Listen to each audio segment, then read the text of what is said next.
एकनाथ शिंदेंची पक्षाच्या मंत्र्यांवरती नाराजी पाहायला मिळते। अकार्यक्षम मंत्र्यांची कान उघडणी त्यांनी केलेली आहे। कामाची पद्धत, पक्ष संघटनेकडील दुर्लक्ष यावरती त्यांनी बोट ठेवलंय।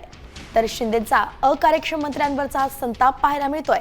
वैदेही काणेकर आपल्या प्रतिनिधी सविस्तर अपडेट देत आहेत। वैदेही, नेमकं कशा पद्धतीने शिंदेंनी खडसावलंय?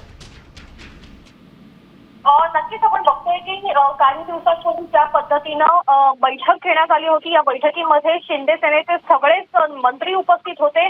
मात्र हे मंत्री स्वतःच्या मतदारसंघामध्ये योग्य पद्धतीनं काम करत नसल्याची नाराजी त्या ठिकाणी एकनाथ शिंदे यांनी बोलून दाखवली। तर मंत्र्यांनी आपापल्या विभागामध्ये उत्तम काम केलं तर त्यांची कामं माझ्याकडे येतातच कशी, या संदर्भात प्रश्नही एकनाथ शिंदे यांनी आपल्या मंत्र्यांना विचारलेले आहेत। सुरुवातीचे काही दिवस काही मंत्र्यांनी आपल्या विभागात कामं केली, मात्र त्यानंतर पुन्हा एकदा परिस्थिती जी आहे ती जैसे ते आहेत, त्याच्यामुळे अनेक कामं करण्यासाठी लोक थेट शिंदे यांना भेटत असल्याची नाराजी देखील त्यांनी या बैठकीमध्ये बोलून दाखवली होती। आगामी स्थानिक स्वराज्य निवडणुका आहेत, महापालिका निवडणुका आहेत, त्यामुळे मंत्र्यांवर विशेष अशा जबाबदाऱ्या देण्यात आल्या आहेत। मात्र ऍक्शन प्लॅनवर मंत्र्यांनी काम करणं गरजेचं असल्याचं देखील शिंदे यांनी बोलून दाखवलंय। धन्यवाद वैदेही, सविस्तर अपडेट आपण दिलीत।